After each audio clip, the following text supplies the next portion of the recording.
Lo perfecto es enemigo de lo posible. Este proyecto no es una panacea.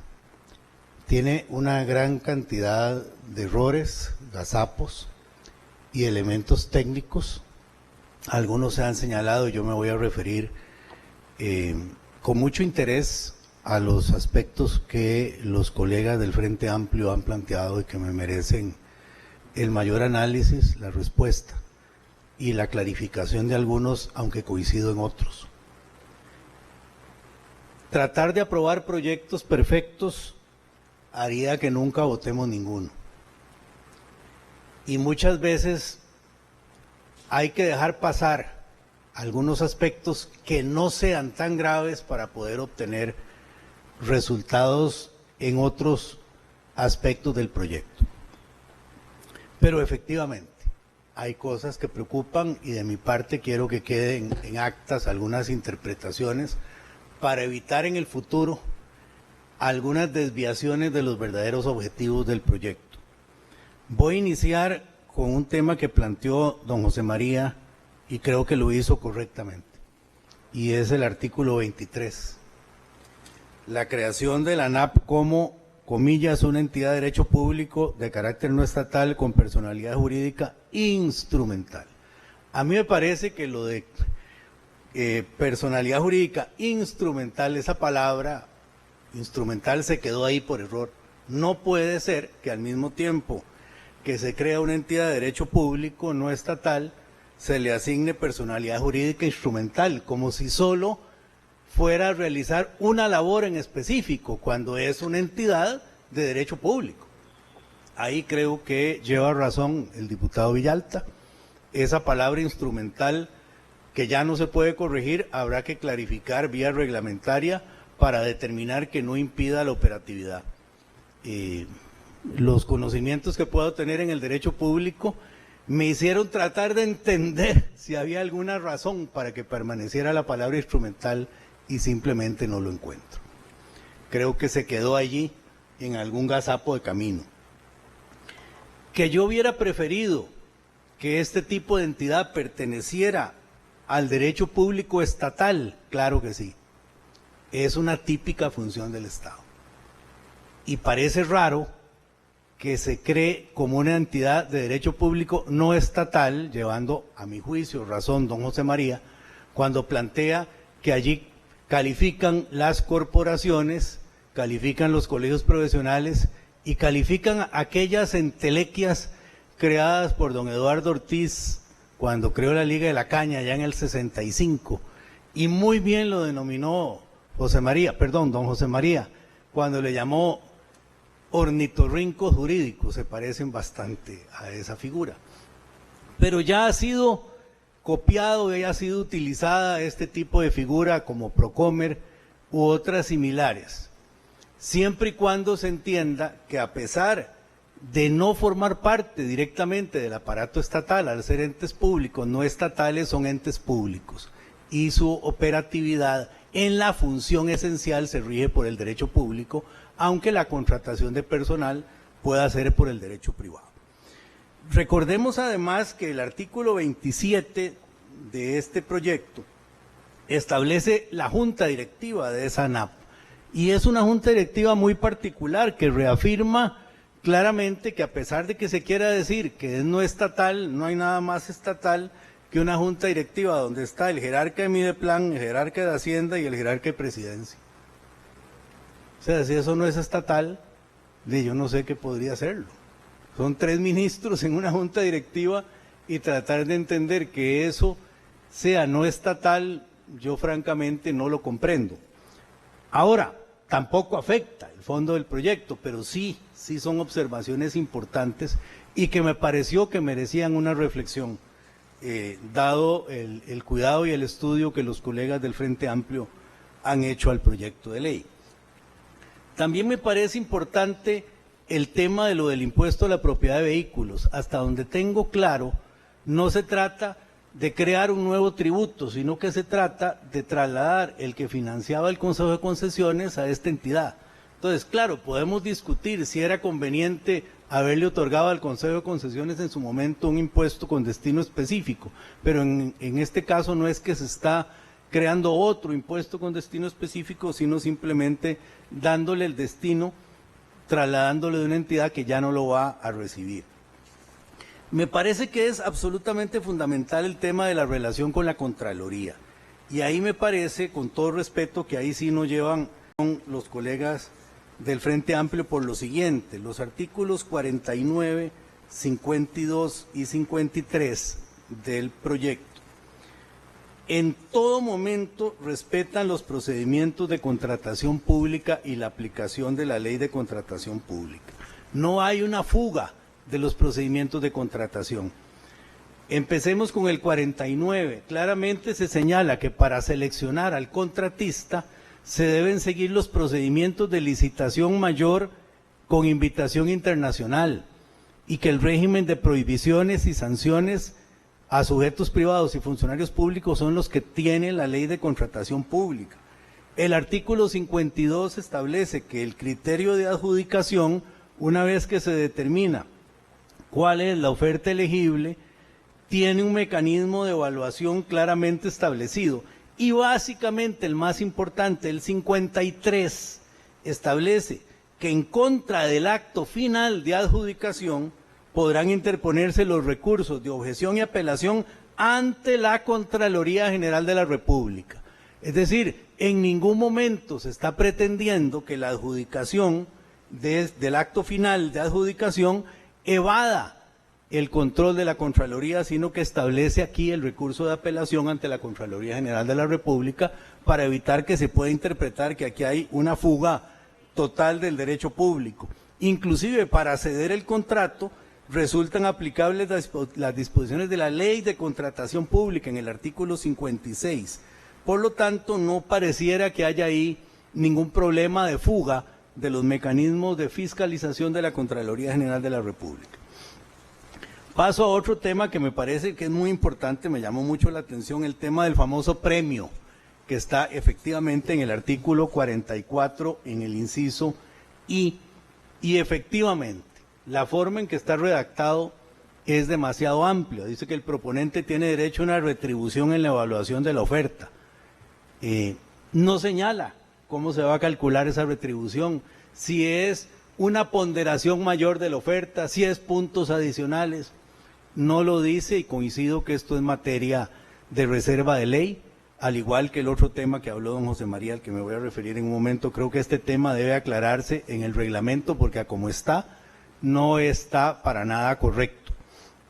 Igual que el artículo 12, inciso C, al que se refirió el diputado Villalta, que permite crear otras figuras, que es absolutamente de reserva de ley, y en mi opinión no se pueden crear otras figuras, porque para eso es la ley, para que se establezcan cuáles son las figuras que están acá.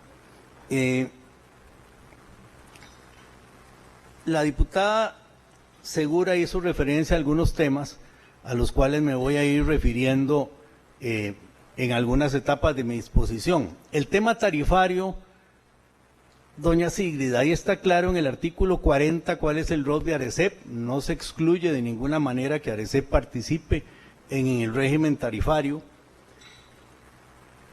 El ordenamiento ya existente y el reglamento de contratos de colaboración, pues evidentemente es un reglamento, es un decreto que queda sin efecto por esta ley, y habrá que promulgar una nueva reglamentación en esta materia. Pero aquí voy a pasar, a mi juicio, el tema más importante, y al que curiosamente no se refirieron mis colegas, pero me pareció que don Edgardo se me quedó una. Don Edgardo dice que se quedaban por fuera la posibilidad de que entraran cooperativas y otras formas de asociación privada de carácter social. El artículo 3 dice que pueden participar sujetos de derecho privado, no dice que tienen que ser sociedades mercantiles, no excluye a las cooperativas, no excluye a ninguna entidad privada de carácter social de la posibilidad de suscribir estos contratos. Pero ahora me voy al tema que yo pensé que iba a ser el mayor motivo de preocupación y que no lo fue. Tal vez no es porque no les interese, sino quizá porque no dio tiempo. Y esto es básicamente cuáles son las actividades para las cuales se puede utilizar esta figura y cuáles son las actividades para las que no se puede utilizar esta figura. Y me parece que este sí es el fondo del tema y requiere algunas intervenciones de mi parte. En el artículo 4, segundo párrafo, expresamente se indica que quedan fuera del alcance de la presente ley las actividades en energía y telecomunicaciones. Eso ya está claro que queda excluido, pero pareciera que nada más está excluido esa. Y aquí, como uno llora por el golpe que le dieron, a mí no se me va a olvidar nunca cuando me destituyeron del Ministerio de Justicia en el 2002 por oponerme rotundamente a la privatización carcelaria.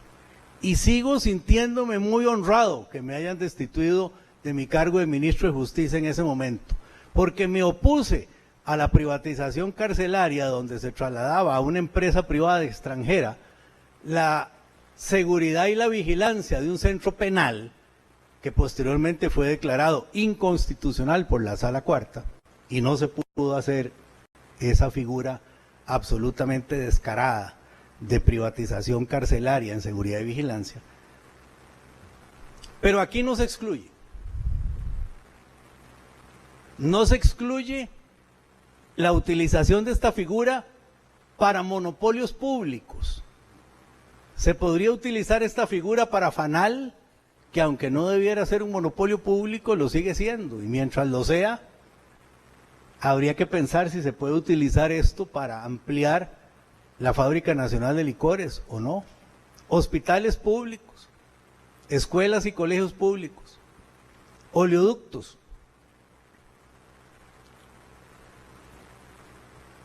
Tratamiento de residuos, Recope.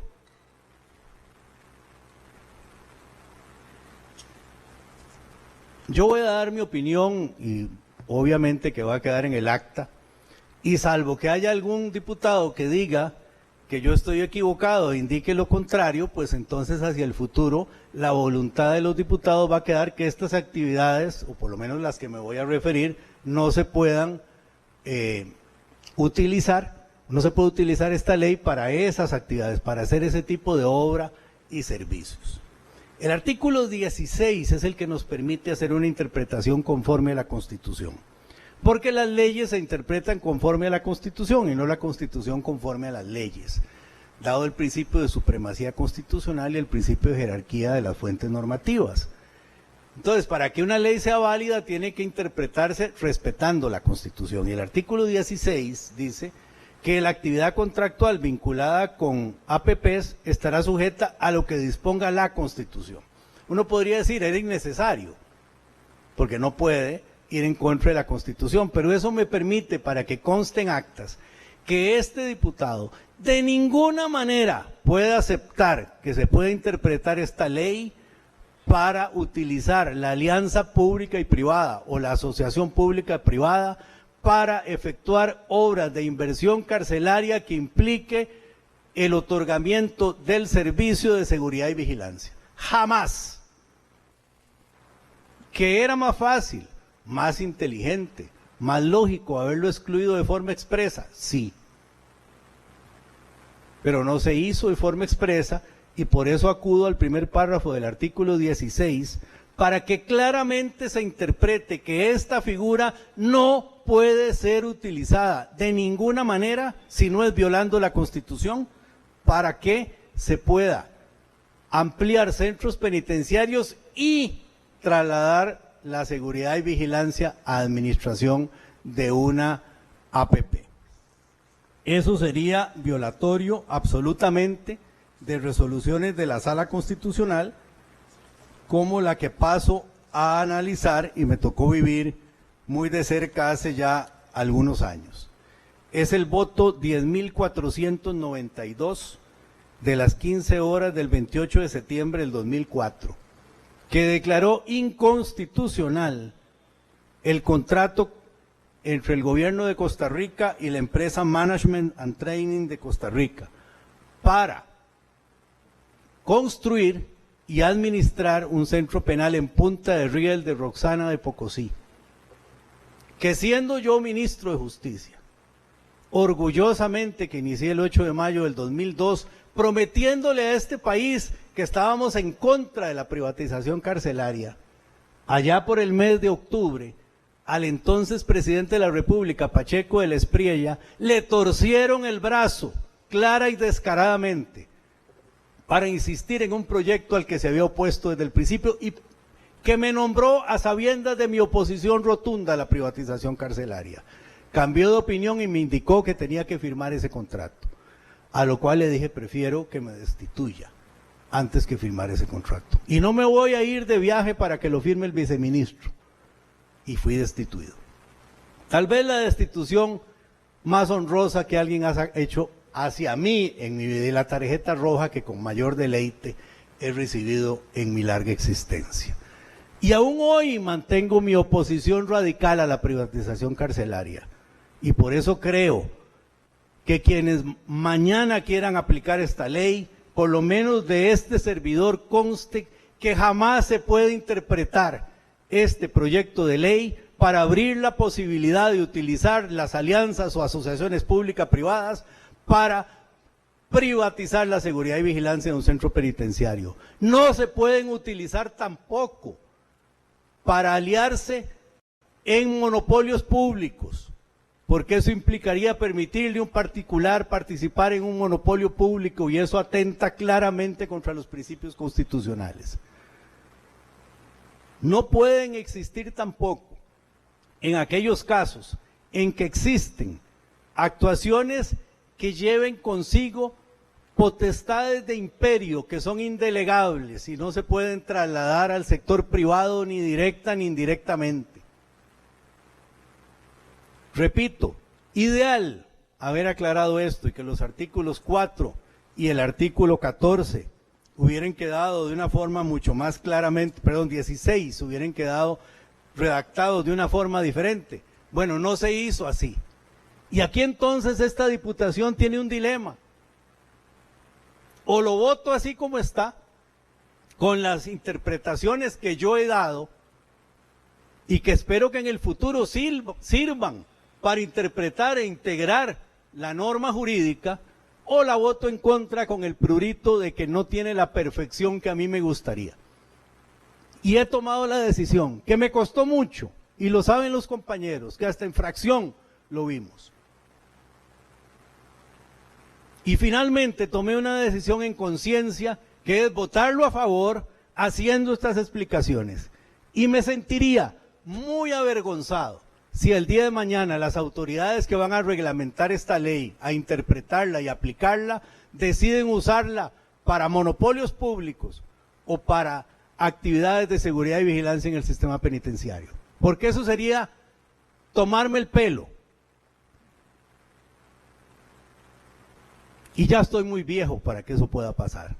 Y como estoy convencido de que esa palabra que me dieron se cumple, voy a votar a favor del proyecto. Pero también es mi deber responderle a las inteligentes, claras y precisas dudas que plantearon los colegas del Frente Amplio. Algunas no coincido, como el tema de la Contraloría, ya se los expliqué relacionándola con los artículos que están en el texto. Pero otras creo que hubiera sido diferente y mejor otra salida jurídica. Pero dentro de lo malo que tiene el proyecto y lo bueno que se obtiene, en ese equilibrio que lo tenemos que hacer casi en todos los proyectos que votemos en la Asamblea Legislativa, yo considero que tiene más pros que contra, y lo voy a votar favorablemente. Dejando constando en actas estas preocupaciones, estas aclaraciones, por si el día de mañana, quienes les interese este tema, pretenden interpretarlo de otra manera, que aquí por lo menos hubo un legislador que advirtió este tema, señaló su oposición y señaló cómo creo que se puede interpretar este proyecto para que sea conforme a la Constitución. En ese sentido, anuncio mi voto favorable, no con todo el entusiasmo, las ganas y la fuerza que en otros proyectos podría ser, pero tampoco creo que sea tan malo como para merecer el repudio de este servidor de ustedes. Gracias, señora presidenta.